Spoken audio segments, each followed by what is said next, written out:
CID को phone करता हूं। हाँ Madan ji. Hello hello Madan ji, hello Madan ji, क्या हो गया?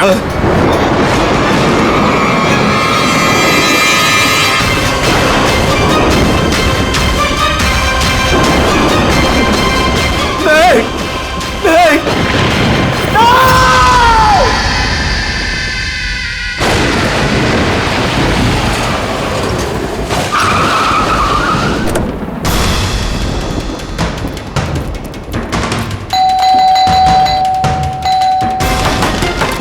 मदन जी,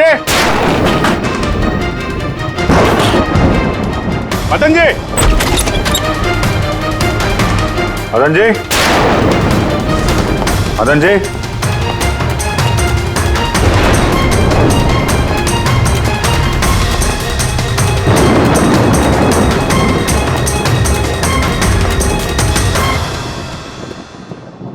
दे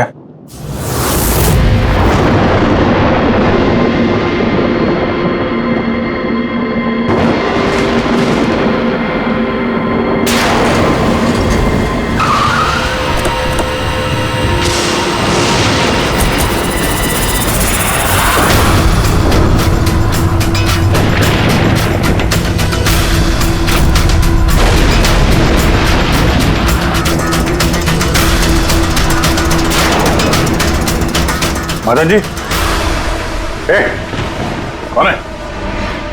ए, कौन है? कौन है?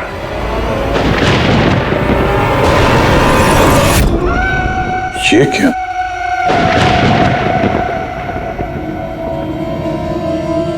पुतला?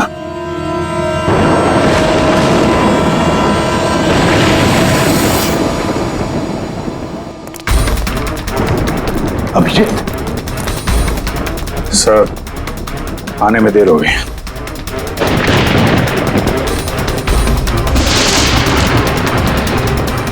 My God.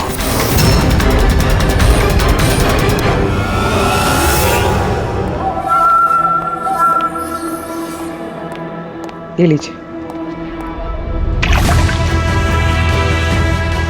आराम से, आराम से।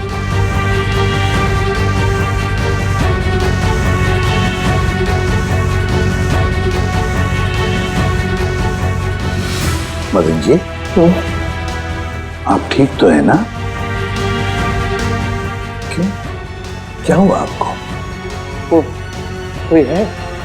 वो मेरी जान लेना चाहता है। कौन? वो हर वक्त मेरे आसपास ही रहते हैं, मुझे कभी अकेला नहीं छोड़ते। शायद इस वक्त भी मुझे देख रहे, सुन रहे। देखिए मदन जी, घबराइए मत, आपको कुछ नहीं होगा, हम लोग हैं ना। मदन जी, आप किसकी बात कर रहे हैं? कौन कौन आपके पीछे पड़ा हुआ है? पुतले, कठपुतलियां। कठपुतलियां? हाँ, नहीं मतलब वो टाइप की नहीं, मतलब जो बेजान हो, किसी के इशारे पे नाचे। ये कठपुतलियां बातें करती, मदन जी बोलती है, खुद चलती फिरती।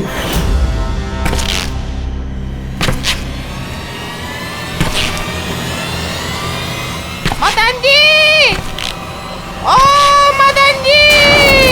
बातें करने वाली कठपुतलियां? हाँ, मैं जानता हूँ आपको मेरी बात का यकीन नहीं होगा, लेकिन बात ही है, किसी को नहीं होगा।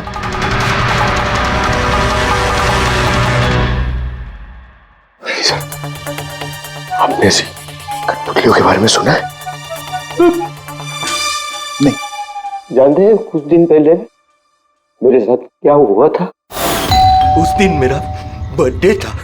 घर की बेल बजी, मुझे लगा मेरे दोस्त मुझे मिलने आए हैं।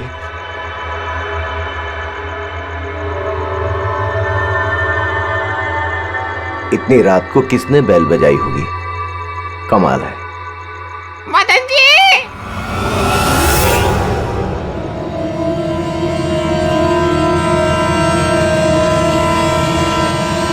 कौन? दिखाई नहीं दे रहा? मैं हूँ।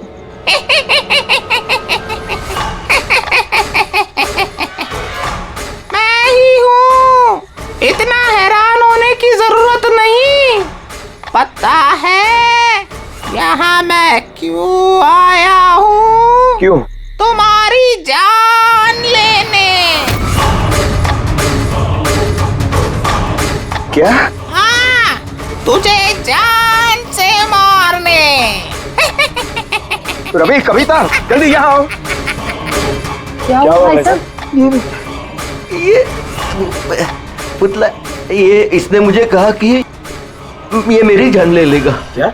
हाँ भाई साहब, ये बेजान पुतला है। हाँ, वही तो ये आपकी जान कैसे लेगा?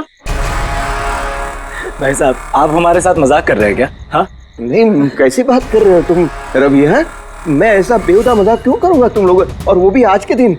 अरे मैंने खुद सुना, इसने मुझे कहा कि वो जान ले लेगा। एक मिनट, मैं देखता हूँ। संभालना रवि। ये शांत।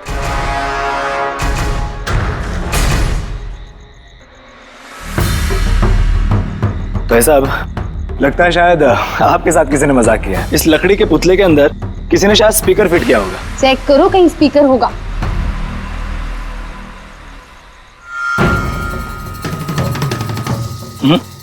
नहीं, इसमें तो कुछ भी नहीं है। अब कहाँ है वो पुतला? कैसे होगा? मैं उसी टाइम उसे तोड़ मोड़ के जला के खत्म कर दी। धमकी दी थी मुझे, उसे मैं कैसे ऐसे छोड़ देता? क्या आपने वाकई देखा था? हाँ, मैं मदन जी, हो सकता है आपको कोई सपना अपना आया।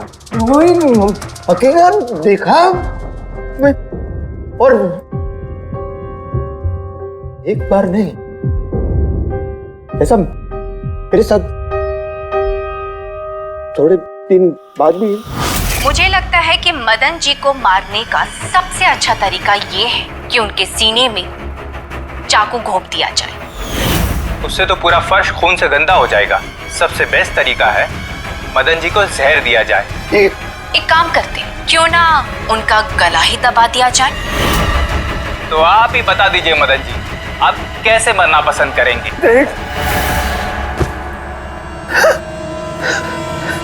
मदन जी,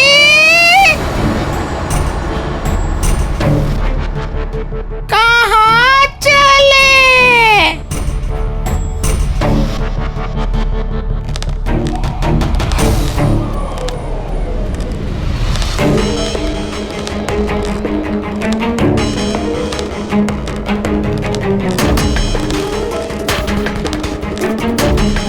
तो बताओ मदन जी,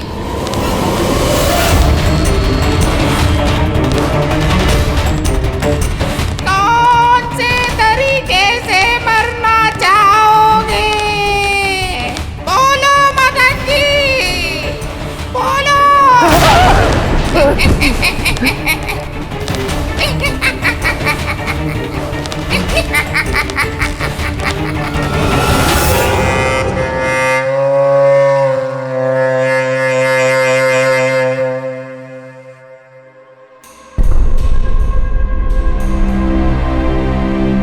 वाकई मदन जी की जान को वाकई खतरा था। सही कह रहे थे, कोई वहम नहीं था। सर, मतलब ये मदन जी का खून इस कठपुतली ने किया? क्या बकवास कर रहे हो यार? कठपुतली खून थोड़ी ना कर सकती है। तो फिर खून किसने किया होगा? उसी ने फ्रेडी, उसी ने जो कठपुतली का खेल खेलना जानता है। तो जब हम लोग यहाँ पर आए तब कठपुतली के हाथ में ये चाकू था। सारे सबूत तो इसी की तरफ इशारा कर रहे हैं। खून इसी ने किया है। भैया भैया प्लीज प्लीज, ये भैया को। सर इस पुतले ने खुद नहीं किया। एक मिनट, आप लोग कौन हैं? सर मैं कविता हूँ, इनकी पत्नी, और ये मदन भैया है, इनके बड़े भाई, ये रवि है। तो आप लोग अब तक क्या कर रहे थे? कहाँ थे आप? सर आज हमारी मैरिज एनिवर्सरी है, इसलिए हम बाहर डिनर के लिए गए थे। हमने मदन भैया को भी कहा था साथ में आने के लिए, लेकिन उन्होंने मना कर दिया। और ये सब आप कह रही थी कि मदन जी का खून इस पुतले ने नहीं किया? हाँ सर, इस पुतले ने खून नहीं किया। आप जानती हैं खूनी को? मुझे पूरा यकीन है इनका खून शार्दुल ने किया है। वो इनसे बदला लेना चाहता था। ये शार्दुल है कौन? किस बात का बदला लेना चाहता था? शार्दुल एक पेंटाकोलिस्ट और वॉइस ओवर आर्टिस्ट था। मदन भैया और रवि के बड़े भैया अंकुश भैया के बचपन का दोस्त। अंकुश भैया को शार्दुल से बचपन से ही बहुत लगाव था। जब उन्होंने देखा कि शार्दुल जिंदगी में कितनी ठोकरें खा रहा है, तो 5 साल पहले उन्होंने अपना घर शार्दुल को दे दिया ताकि वो वहां से अपना थिएटर ग्रुप चला सके। हालांकि वो लोग कभी अंकुश भैया को किराए के पैसे नहीं दे पाए, मगर अंकुश भैया को इस बात से कभी कोई तकलीफ नहीं हुई, क्योंकि वो जानते थे कि इस कला में इतने पैसे नहीं हैं। शार्दुल और उनके स्टूडेंट्स अंकुश भैया के घर से ही अपनी पेंटाकोलिस्ट की प्रैक्टिस किया करते थे। कठपुतलियों से बातें करवाने की इस कला का घंटों बैठकर रियाज किया करते थे। तो एक चीज तुम लोग अच्छे से समझ जाओ, वेंट्रिलोक्विज्म की कला आसान नहीं है, लेकिन ये इतना भी मुश्किल नहीं है। इस कला को करने की तकनीक इसके नाम में छिपी है। वेंट्रिलोक्विज्म एक लैटिन शब्द है जिसमें वेंटर का मतलब पेट और लोक्वी मतलब बोलना, और वेंट्रिलोक्विज्म मतलब पेट से बोलना। जैसे हेलो गौरव, कैसे हो तुम? फिर एक दिन अंकुश भैया गुजर गए और सब कुछ बदल गया।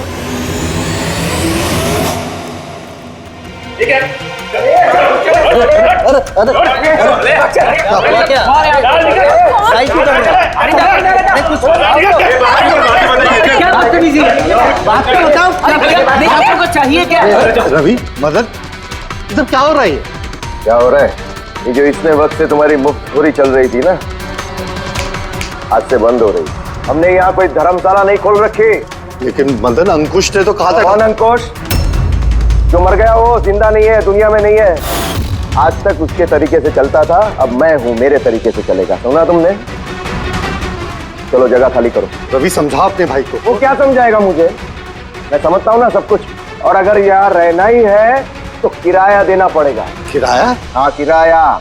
कितना किराया देना होगा? मैं 4 लाख। 4 लाख? मगर 4 लाख तो हमारे पास नहीं है। नहीं है तो खाली करो, वरना पुलिस को बुला के तुम सबको जेल में भिजवा दूंगा। वहां पर रहने का कोई किराया भी नहीं देना पड़ेगा। मदन, हमें कुछ मोहलत दो। हम इतनी जल्दी कहाँ जाएंगे? मोहलत कुछ नहीं मिलेगी। बहुत सुन लिया मैंने, बहुत देख लिया तुम लोग का तमाशा। निकलो निकलो यहाँ से। अरे एक मिनट, जब तक आज तक का तुम किराया मुझे नहीं देते, ये जो सामान तुम्हारा पड़ा है ना, और ये क्या है, कठपुतलियां, वो सब मेरे कब्जे में रहेगी। अगर तुम ये भी हमसे छीन लोगे तो हम तुम्हारा किराया कैसे चुकाएंगे? वो मैं नहीं जानता। सर ऐसा मत कीजिए सर, हम आपके सारे पैसे चुका देंगे सर, प्लीज।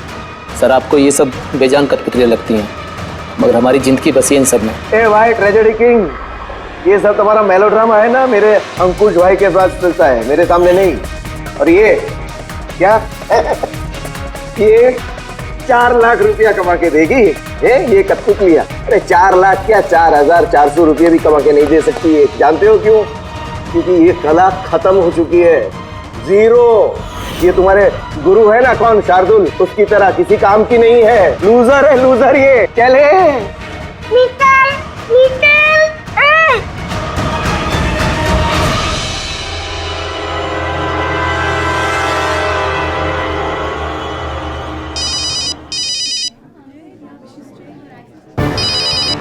ये भी ना।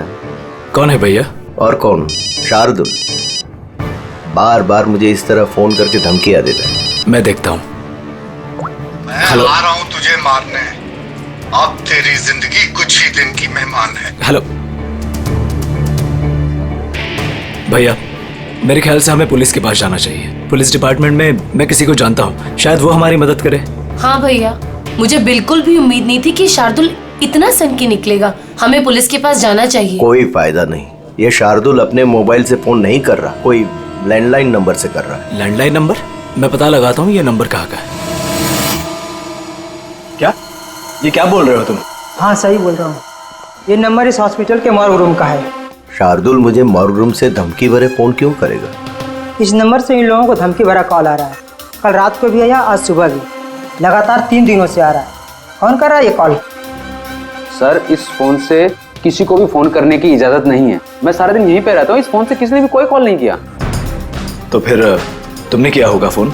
साहब मैं क्यों फोन करूंगा, मैं तो आप लोगों को जानता भी नहीं हूँ। हाँ तो हो सकता है तुमने शार्दुल के कहने पे किया हो। क्या नाम दिया आपने? शार्दुल। शार्दुल? ये है शार्दुल, जानते हो इसे? ये आप लोगों को कैसे कॉल कर सकता है? क्यों नहीं कर सकता कॉल?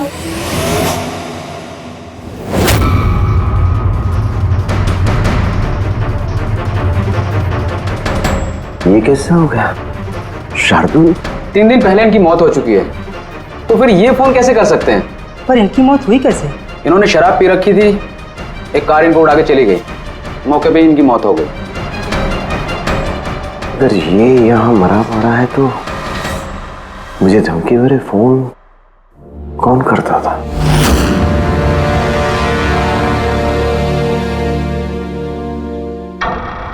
सर, पुलिस रिकॉर्ड के मुताबिक तो ये सारे कॉल्स मौके लैंडलाइन से आए थे।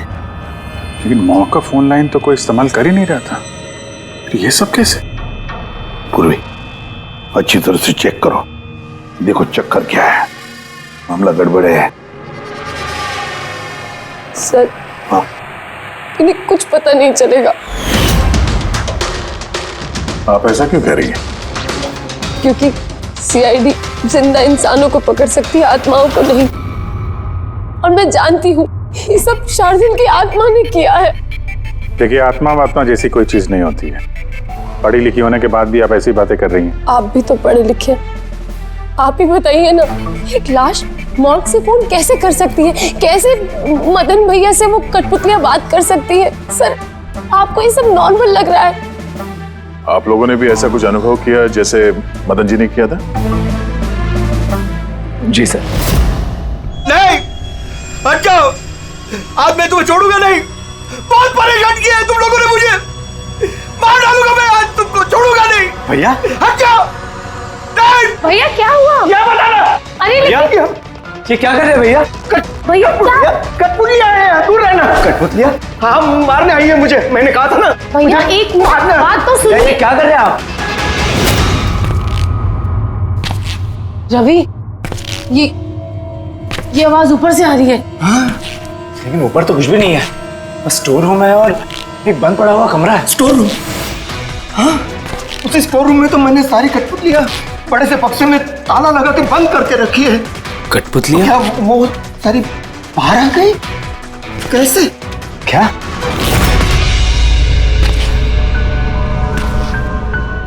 भैया, आप डरिए मत, आइए ऊपर चलिए। रवि, लेकिन चलिए आराम से, संभल के।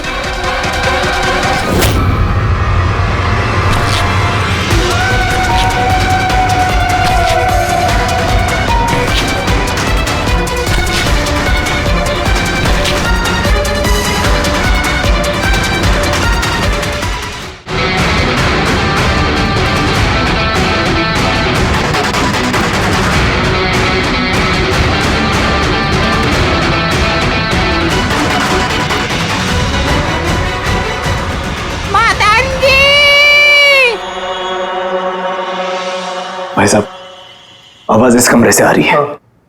आइए।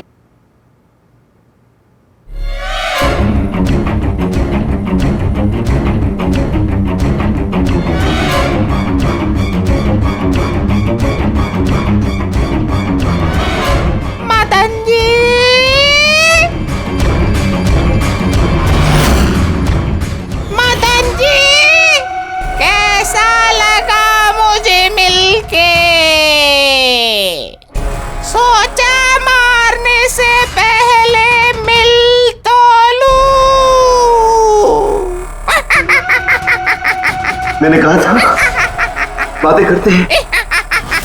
सर, मदन भाई साहब ने सभी कठपुतलियों को बक्से में बंद करके रखा था, लेकिन पता नहीं ये कठपुतलियां कहां से बाहर आ रही हैं। हमें वो बक्सा भी देखना है और वो कमरा भी जहाँ पर लोगों ने वो कठपुतली देखी थी। कहाँ है? सर, दोनों कमरे ऊपर ही है सर। चलिए दिखाइए। आइए सर।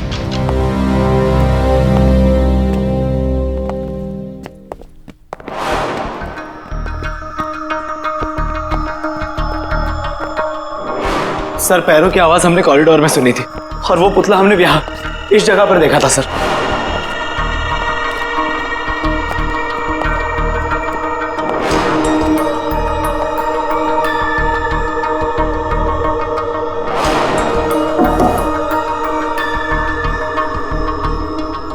ये कमरा एकदम खाली क्यों है? सर, मैंने सोचा था कि यहाँ पर ट्रेडमिल और बाइसिकल रखूंगा और थोड़ी एक्सरसाइज करूंगा, पर कभी टाइम ही नहीं मिला।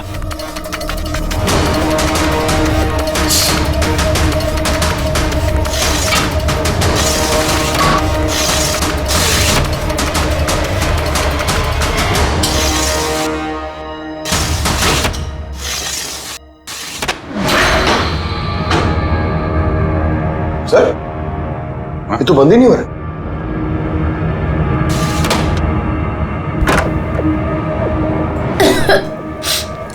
आइए सर।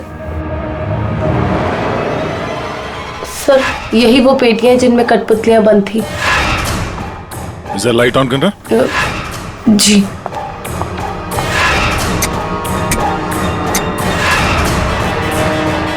सर, ये कमरा बहुत दिन से बंद है तो शायद बल्ब खराब हो गया।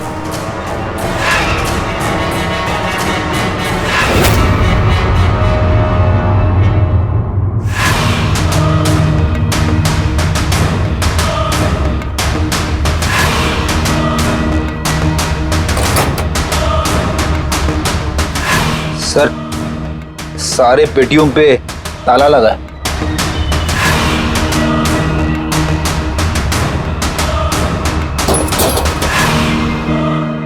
मगर ये ताले मजबूत नहीं है, कोई भी इसे आसानी से खोल सकता है।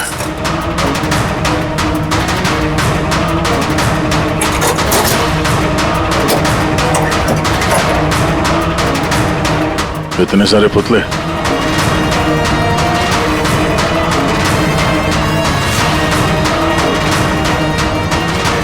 देखे जरा, इसमें कोई मैकेनिज्म फिट तो नहीं है। सर, मैं आपसे बोल तो रही हूँ ये बात नहीं करते हैं। जरूर इसमें शार्दुल की आत्मा आकर बात करती है। अंदर कोई मैकेनिज्म या कोई स्पीकर तो है नहीं जिससे आवाज आ सके। सर, वाकई में ये सच बोल रही है।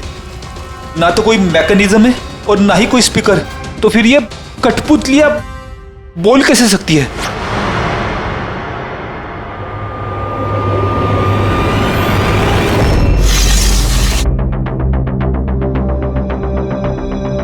लॉक खराब है?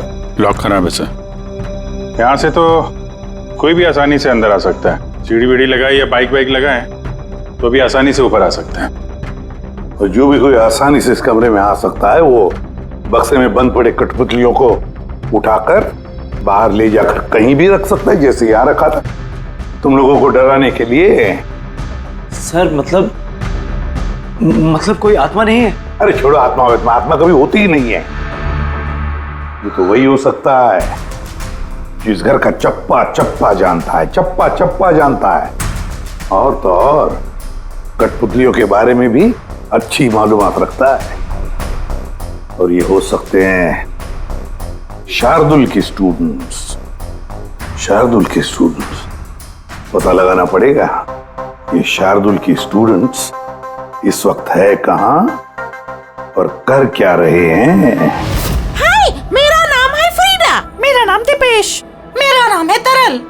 और मेरा नाम है लोचन।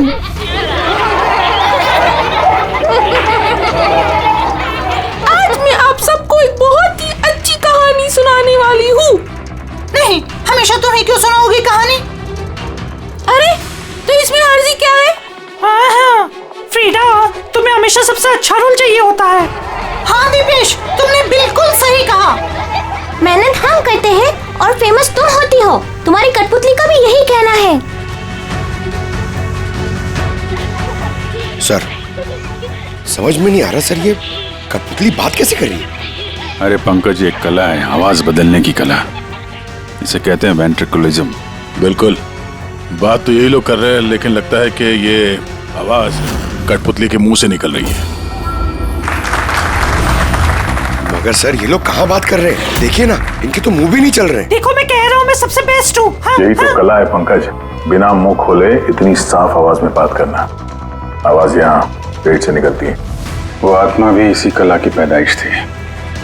उन पुतलों ने इसी कला के जरिए मदन जी से बात की थी और वो न्यूज रीडर्स ने भी। मगर सर ये लोग तो कठपुतलियों को ऐसे हाथ से हिला रहे हैं सर।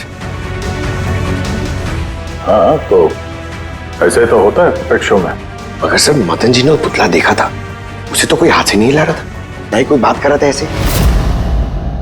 शायद कोई मैकेनिज्म फिट किया होगा उन पुतलों में जो किसी रिमोट कंट्रोल से ऑपरेट होता होगा। सर मगर रवि ने बोला था कि उसके अंदर कुछ भी नहीं था, कुछ भी नहीं था। साउंड मैकेनिज्म नहीं मिला था, लेकिन उसके सर के अंदर कोई मैकेनिज्म था जिसकी वजह से उसका सर और मुंह हिल रहा था, जो शायद रवि को दिखा नहीं। सी कठपुतलियां बनाना शार्दुल या उसके किसी स्टूडेंट का ही काम हो सकता है, जो मदन जी के घर का चप्पा चप्पा अच्छी तरह से जानता है।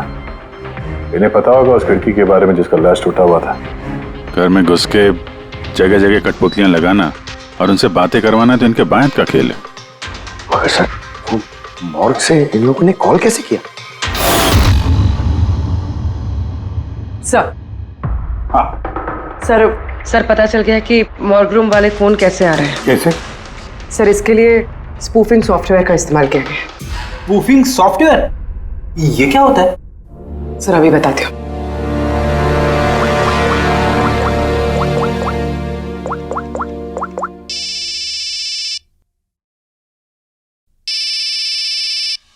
अरे यार, मेरी वाइफ को भी अभी फोन करना था। हाँ? सर मैं बिजली का बिल भरना फिर से भूल गया हूँ। शायद बिजली कट गई होगी। डांटने के लिए मुझे फोन किया होगा। फोन उठाऊं क्या? ले लो, जाओ जल्दी बात करो। हेलो, हाँ मैं घर आने से पहले बिजली का बिल भर दूंगा। क्या फ्रेडी सर,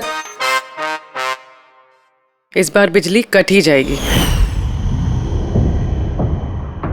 अरे पूर्वी, तुमने फोन किया? मगर ये तो मेरी वाइफ का फोन नंबर है।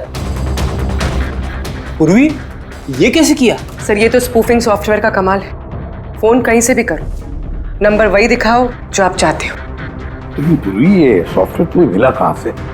सर साइबर यूनिट से लिया है। सर इसकी मदद से सिर्फ नंबर ही नहीं बल्कि इंसान अपनी लोकेशन भी गलत बता सकता है। अरे बाप रे, सर ये तो बड़ा खतरनाक सॉफ्टवेयर है। हाँ, खूनी ने मॉर्ग का नंबर इसलिए चुना ताकि हमें लगे कि ये सारा चक्कर शार्दुल की आत्मा का है, शार्दुल की आत्मा का। अच्छा बच्चों, आप लोगों को मिलके बहुत मजा आया। अगली बार फिर मिलेंगे। बाय। संभाल के बच्चे, संभाल के। Bye bye bye bye. जी कहिए, क्या मैं आपकी मदद कर सकता हूँ? जी हाँ, आप लोग मदद नहीं करेंगे तो और कौन करेगा? दरअसल हम ये जानना चाहते हैं कि मदन जी को डराने का प्लान आप में से किसका था? हम लोग कुछ समझे नहीं। अच्छा, तुम लोग भी नहीं समझे? हाँ? नहीं सर। अभी नहीं समझा?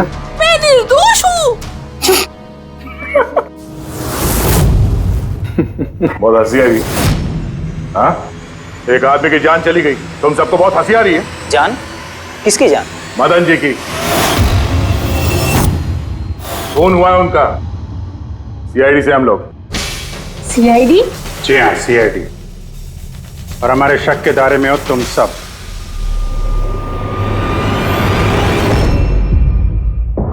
कल तुम लोग कहाँ थे? मैं कल अपने दोस्त सलोनी के घर पे था सर। आप उसके घर वालों से पूछ सकते हैं। और तुम कहाँ थे? सर मेरा मतलब लोचन और मैं एक शो के लिए गए थे पुणे। आज सुबह ही लौटे हैं हम। पुणे कैसे गए थे पुणे? रेडियो कैब से। आई हैव द इंफॉर्मेशन, आप चेक कर सकते हो। ये लीजिए। क्या हुआ? बहुत पसीने छूट रहे हैं तुमको? हाँ? तुम कहाँ थे कल रात? सर वो मैं बताता हूँ। तुम कल रात मदन के घर में थे या नहीं? हाँ था मैं वहां, लेकिन मैंने किसी को नहीं मारा। क्या करने गया था फिर वहां? हाँ? सर हम तो बस मदन को सबक सिखाना चाहते थे। तो जो कुछ उसने शार्दुल सर के साथ किया वो बहुत गलत किया। और हाँ, आज अगर शार्दुल सर हमारे बीच नहीं है तो वो सिर्फ एक इंसान के कारण, वो है मदन। उनके कारण ही उन्होंने दारू पीना चालू किया और वक्त से पहले गुजर गए। तो तुम लोगों ने सोचा खून के बदले खून? नहीं नहीं सर, हम बस डराना चाहते थे। गौरव का प्लान था ये। हाँ सर, गौरव ने कल रात मुझे फोन करके बुलाया था, तकरीबन 11:30-12 बजे के आसपास, लेकिन मैं थोड़ा लेट हो गया और 12:30 बजे पहुंचा।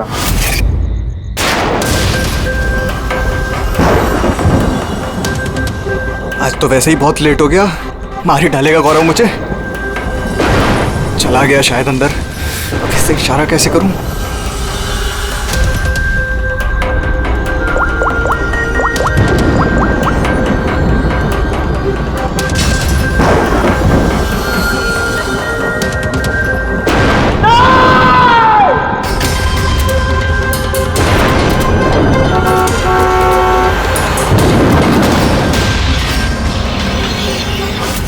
गड़बड़ तो हुई ना? मदन जी का खून हुआ रात में। सर मेरा इस खून से कोई लेना देना नहीं है। और गौरव का? सर ये तो गौरव ही बता सकता है ना। ठीक है, बुलाओ गौरव को। कहाँ है वो? गौरव तो फिलहाल गोवा में। गोवा? गोवा किस लिए? सर ये पता नहीं। उसको बचाने की कोशिश मत करना, वरना खुद बच जाओगे, समझे? नहीं सर, ऐसी बात नहीं है। कल रात को जब मैंने उसे फोन किया तो उसका फोन बंद आ रहा था। आज सुबह उसका मैसेज आया मेरे पास। मैसेज? इधर सर। कल रात कुछ ऐसा हुआ जो नहीं होना चाहिए था। मैं गोवा पहुंच गया हूँ कुछ दिन छुपने के लिए। लेकिन ये गोवा पहुंचा कब और कैसे? जब हम लोग क्राइम सीन पे पहुंचे तो वो वहां पे था नहीं। हाँ, अगर हम मान भी ले कि जब हम लोग वहां पर पहुंचे उससे ठीक पहले वो वहां से निकला था, तो वो गोवा कैसे पहुंच सकता है? खून हुआ रात के 1 बजे, उसके बाद हम लोग वहां पहुंचे और रात को कोई फ्लाइट तो है नहीं गोवा जाने वाली। सर अगर फ्लाइट से नहीं और बस से या फिर गाड़ी से गया हो तो? नहीं पंकज, ड्राइव करके गोवा पहुंचने में कम से कम 12 घंटे लगते हैं और ये मैसेज आया है सुबह 9 बजे। मतलब गोवा पहुंचने से पहले ही उसने मैसेज कर दिया कि वो गोवा पहुंच चुका है। पंकज जरा पता करो गौरव के मोबाइल की लास्ट लोकेशन क्या थी। नंबर देना गौरव का। ओके जी, थैंक यू। सर गौरव का आखिरी लोकेशन मदन जी का बंगलो ही था और कल रात 11:30 बजे उसका फोन बंद हुआ। 11:30? Hello, thank you sir. Gaurav Kumar नाम का कोई भी आदमी गोवा के किसी भी फ्लाइट में नहीं था, ना आज सुबह ना कल रात को। और तो और सर, ये किसी भी एयरपोर्ट के सीसीटीवी फुटेज में भी दिखाई नहीं दिया। मतलब अपना शक सही निकला, गौरव यही है उसने या फिर किसी और ने उसके फोन से ये मैसेज भेजा है कि वो गोवा गया है। लेकिन सर कोई ऐसा करेगा क्यों? वो तो अभी पता नहीं है फ्रेडी, लेकिन एक बात समझ में नहीं आ रही। गौरव जी को मदन जी को मारना था तो वो कभी भी मार सकता था, ये डराने का ड्रामा क्यों? ये चारों लोग मिलकर ये जो कठपुतली का गेम खेल रहे थे, और तो और जब उसने मदन जी को मारा तो इसके बारे में अपने दोस्तों को बताया भी नहीं। यहाँ पे कुछ पेच है। इसका एक ही मतलब है बॉस, या तो गौरव को हड़बड़ी में मदन जी को मारना पड़ा जब वो पकड़ा गया, या फिर खूनी गौरव नहीं कोई और ही है। सर अगर खूनी कोई और है तो फिर ये गौरव कहाँ है? हो सकता है खूनी ने गौरव को मार के उसे गायब कर दिया और हमारे सामने ऐसे सबूत डाल दिए जिससे हमें ये लगे कि वो हमसे छुप रहा है, गोवा में है वो। ये लॉक टूटा हुआ है। इसी खिड़की से गौरव और उसके साथी अंदर आते थे मदन जी को डराने के लिए। अगर ये गौरव कल रात यहाँ पे आया था उसके बाद से गायब है तो हो सकता है उसके साथ जो कुछ भी हुआ यही हुआ। अगर यहाँ उसके साथ कुछ हुआ है तो कुछ ना कुछ ट्रेसेस तो मिलने चाहिए। लुमिनल टेस्ट करके देखते हैं। पूर्वी सर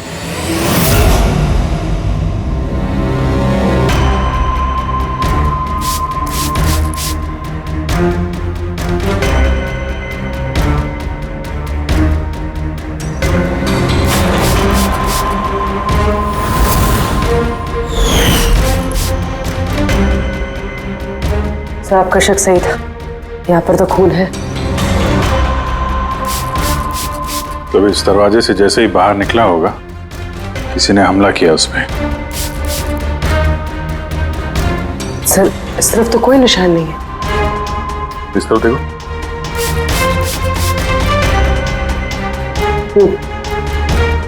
आगे देखो।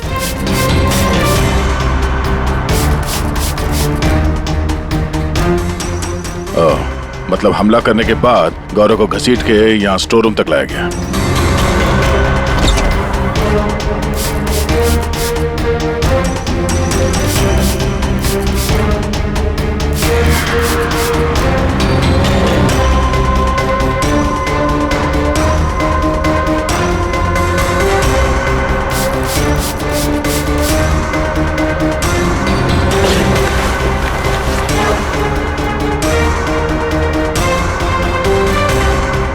सर खून की बूंदें तो यहाँ तक है, मतलब गौरव को यहीं पर।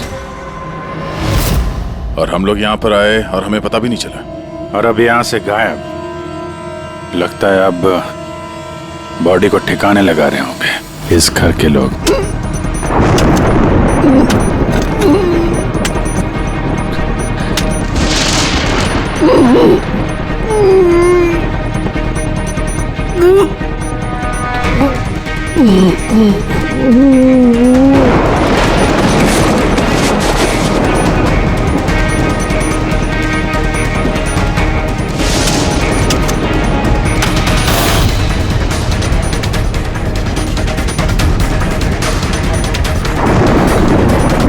सीआईडी? अरे गोया लग जाएगी, भागेगा। हट। चलो पीछे। सर जिंदा है। ले जाओ जल्दी हॉस्पिटल। जिंदा दफनाना चाहते थे सर। हाँ? लेकिन आपको कैसे पता चला कि हम लोग यहाँ पर हैं? आजकल मोबाइल के जरिए भी मुजरिमों को पकड़ लेते हैं हम लोग।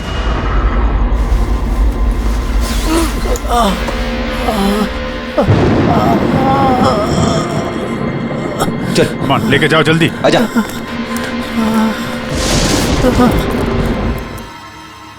उस खुदगर्ज और लालची इंसान का मर जाना ही ठीक था। अंकुश भैया की मौत के बाद मदन भैया अकेले ही सारी प्रॉपर्टी हड़प जाना चाहते थे। हमें क्या मिलता? ठेंगा। हमने ये प्लान तब बनाया जब घर में वो कठपुतलियों वाले हादसे होना शुरू हुए। हम जानते थे सर कि कोई आत्मा वात्मा का चक्कर नहीं है, इसीलिए हम एक रात जागे ताकि इस कठपुतली के राज से पर्दाफाश कर सके। और फिर तुम लोगों ने गौरव को पकड़ लिया। हाँ।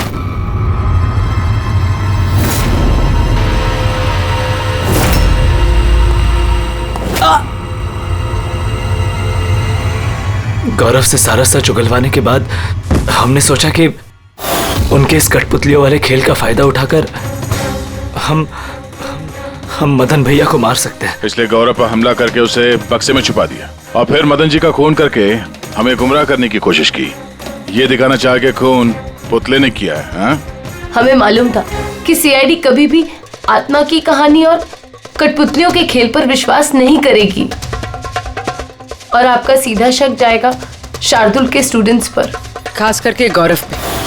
और हमें गुमराह करने के लिए तुमने वो गोवा वाला मैसेज भेज दिया। हाँ, हमने सोचा कि आप पूरी जिंदगी भर गौरव को यहाँ वहाँ ढूंढते रहेंगे और हम उसे मारकर यहाँ दफना देंगे। पैसों के चक्कर में तुमने अपने भाई की जान ले ली। क्या करोगे इन पैसों का? अब ये पैसे ना तो तुम्हें जेल की सलाखों के पीछे जाने से बचा सकते हैं और न शायद फांसी के फंदे से।